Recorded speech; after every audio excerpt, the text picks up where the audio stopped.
Hello everyone, welcome back to my channel. Today recipe వచ్చేసి నోరూరించే బెల్లం పాల తాలికల క్రీమీ టెక్స్చర్తో ఎంత బాగుంది అంటే సూపర్గా ఉంది. ఎలా చేయాలో వీడియో ప్రాసెస్లోకి వెళ్దాం. ముందుగా ఒక వెడల్పాటి బౌల్ తీసుకొని అందులోకి ఒక గ్లాసు పొడి బియ్య పిండి వేసుకొని 1 టీ స్పూను బెల్లం తురుము వేసుకొని ఇలా కలుపుకొని ఒక చిటికెడు సాల్ట్ కూడా వేసి ఇలా కలుపుకొని పక్కన పెట్టేసుకుందాము. ఇప్పుడు ఇందులోకి బెల్లం పాకం కోసం మనం ముందుగా ఒక గిన్నెని తీసుకొని అందులోకి 1.5 గ్లాసుల బెల్లం తురుము వేసుకొని ఒక 1/2 గ్లాస్ వాటర్ వేసుకొని ఈ బెల్లాన్ని కరిగించుకోవాలి. నేను కొలతలన్నీ ఒకే గ్లాస్తో చెప్తున్నాను. ఇదంతా కూడా పాకం అయితే ఏమి రానవసరం లేదు. ఇవంతా కూడా బెల్లం కరిగిపోయినాక మనము స్టవ్ ఆఫ్ చేసేసుకొని దీన్ని పక్కన పెట్టుకుందాం. ఈలోపు ఇది చల్లారిపోతుంది. ఇప్పుడు ఇంకో ప్యాన్ తీసుకొని అందులోకి 1.5 గ్లాసుల వాటర్ పోసుకొని మనం ముందుగా నానబెట్టుకున్న సగ్గుబియ్యాన్ని వాటర్ బాగా కాగాక సగ్గుబియ్యాన్ని వేసుకోవాలి. ముందుగా నేను నానబెట్టుకున్నానండి, అది క్లిప్ తీసాను, మిస్ అయిపోయింది. 1 గ్లాసు బియ్యం పిండికి 1/2 గ్లాసు సగ్గుబియ్యం నానితే సరిపోతుంది అన్నమాట, నానబెట్టుకున్న సగ్గుబియ్యం. ఇప్పుడు ఈ వాటర్లో ఈ సగ్గుబియ్యం మనకు త్వరగానే ఉడికిపోతుంది, ఎందుకంటే 2-3 గంటల ముందే నేను నానబెట్టాను కాబట్టి. ఇప్పుడు సగ్గుబియ్యం ఉడికిపోయాక స్టవ్ ఆఫ్ చేసేసుకొని మనం ముందుగా ఉడికించుకున్న ఈ సగ్గుబియ్యపు వాటర్ని బియ్యం పిండిలోకి వేసుకోవాలి. సగ్గుబియ్యం రాకుండా వాటర్ మాత్రమే వేసుకోవాలి. ఇలా స్ట్రైనర్తో వడకట్టి పిండిలోకి వేసుకోవాలి. ఇలా చేయడం వల్ల పాల తాలికలు మనకి విరిగిపోకుండా చక్కగా పర్ఫెక్ట్గా వస్తాయి అన్నమాట. సో మనకి ఎంత కావాలో చూసుకుంటూ వేసుకొని ఈ చికెట్ని వేసుకొని ఫస్ట్ వేడిగా ఉంటుంది కాబట్టి ఇలా గరిటెతో కలుపుకొని ఆరిపోయాక వాటర్తో కలుపుకొని ఒక చిన్న పిండి ముద్దను చేసుకొని పక్కన పెట్టుకోవాలి. చపాతీ పిండి ఎలా అయితే కలుపుతామో అలా అవసరమైతే 1-2 టేబుల్ స్పూన్లు వాటర్ వేసుకొని మనం దీన్ని కలుపుకోవాలన్నమాట. ఇలా పిండి ముద్దను కలుపుకునేటప్పుడు ఒకవేళ పిండి మీకు లూజ్ అనిపిస్తే పొడి బియ్య పిండినే 1-2 టేబుల్ స్పూన్లు వేసుకొని గట్టిగా కలిపేసి ఇలా కలుపుకునే పిండిని మూత పెట్టి 10 నిమిషాలు పక్కన పెట్టేసుకుందాము. ఇప్పుడు 10 నిమిషాల తర్వాత చేతికి నెయ్యి అప్లై చేసేసుకొని ఈ పిండి ముద్దలో నుంచి చిన్ని పిండి ముద్దను తీసుకొని మనము తాలికలాగా రోల్ చేసుకోవాలి. ఇలా పిండి ముద్దని ఇలా రౌండ్గా చేసుకొని చేతికి నెయ్యి అప్లై చేసుకొని ప్లేట్ మీద పెట్టి ఇలా రౌండ్గా రోల్ చేసుకుంటే మనకు పాల తాలికలు అనేది రెడీ అయిపోతాయి.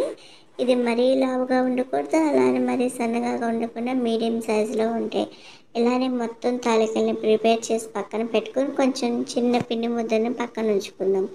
ఇప్పుడు మరలా సగ్గుబియ్యం ఉడికిపోయినాయి కదా, ఇలా ఉడికిన సగ్గుబియ్యంలో 4 గ్లాసుల పాలు పోసుకుందాము. 4 గ్లాసుల పాలు 2 టేబుల్ స్పూన్ల నెయ్యి వేసేసుకొని మనకి పాలల్లో ఈ సగ్గుబియ్యం ఉడికి ఒక పొంగు వచ్చేదాకా ఉడికించుకుందాము. ఇలా ఒక పొంగు వచ్చిన తర్వాత మనం ముందుగా ప్రిపేర్ చేసుకున్న పాల తాలికల్ని పాలల్లో వేసేసుకొని బాగా మరిగించుకుందాము. ఇది వేయంగానే కదపకుండా ఒక 15 నిమిషాలు పాలల్లో ఉడికిస్తే మనకి టేస్టీ పాల తాలికలు అనేది మనకు రెడీ అయిపోతాయి. సో అన్నీ ఒకే సైజులో మీడియంగా వచ్చినాయి కాబట్టి మొత్తం ఒకే చోట పోయకుండా అక్కడొకటిగా మొత్తం తాలికల్ని వేసేసాను. చూడండి వీడియో క్లిప్లో. ఇలా వేయంగానే పాలు 1-2 పొంగులు వచ్చిందాక లో ఫ్లేమ్లోనే ఉడికించుకొని ఇలా అంటూ ఉండాలి, గెంటితో కదపకూడదు. ఒక 10-15 నిమిషాలు ఇలా ఉడికిన తర్వాత చూడండి పాలు పైకి పొంగొస్తూ ఎంత మంచిగా ఉన్నాయో. ఇప్పుడు స్టవ్ని లో ఫ్లేమ్లో పెట్టేసుకొని మనం లాస్ట్లో తాలికలు చేయంగా కొంచెం పిండి ఉంది కదా, ఆ పిండి ముద్దను కూడా కలిపి పెట్టుకొని కలుపుకున్న వాటర్ని ఇందులోకి వేసేసుకోవాలి చిక్కదనం కోసం. చూడండి ఇది చక్కగా ప్రిపేర్ అయిపోయినాయి అన్నమాట, మనకి ఉడికిపోయినాయి. ఇప్పుడు వీటిని మనము స్టవ్ని లో ఫ్లేమ్లో పెట్టుకొని ఇందులోకి 1 టీ స్పూన్ అంత ఇలాచీ పౌడర్ కూడా వేసుకుందాం మంచి ఫ్లేవర్ కోసం. ఇప్పుడు పిండి ముద్దను కలిపి పెట్టుకున్నాం కదా, అవి కూడా వాటర్ కూడా ఇందులోకి వేసేసి మనం చూడండి ఇలా వేయడం వల్ల మనకి చిక్కదనం యాడ్ అయిపోతుంది. 1-2 నిమిషాలు ఇలా ఉడికించుకొని స్టవ్ ఆఫ్ చేసేసుకొని మనం ముందుగా బెల్లాన్ని ప్రిపేర్ చేసుకున్నాం కదా, బెల్లం కరిగించి పెట్టుకున్నాం కదా, ఇప్పుడు స్టవ్ ఆఫ్ చేసేసుకొని చూడండి ఉడికిందో లేదో తెలియడం కోసం తాలకాన్ని తీసుకొని స్పూన్తో కట్ చేస్తే ఈజీగా కట్ అయిపోయింది.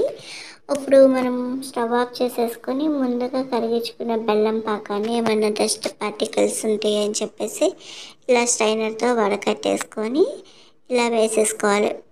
పాలు వేడిగా ఉన్నప్పటికీ బెల్లం పాకం చల్లారింది కాబట్టి మనకి విరిగిపోకుండా చక్కని క్రీమీ టెక్స్చర్ తోటి మనకి పాల తాకులు అనేవి రెడీ అయిపోయినాయి.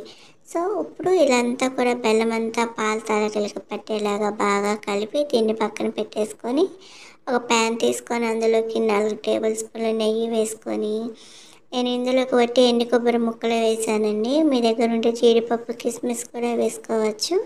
ఎండు కొబ్బరి వేసుకొని ఎండు కొబ్బరి కొంచెం ఫ్రై అయిన దాకా ఉంచి ఇది ఫ్రై అయిన తర్వాత నెయ్యితో సహా కూడా మనం పాల తాలికల్లోకి వేస్తే ఎంతో టేస్టీగా క్రీమీ టెక్స్చర్ ఉన్న పాల తాలికలు రెడీ అయిపోయింది పాయసం. దీన్ని రుచి చూస్తే జన్మలో మర్చిపోరు, అంత బాగుంటుంది. వీలైతే మీరు కూడా మస్ట్ ట్రై రెసిపీ.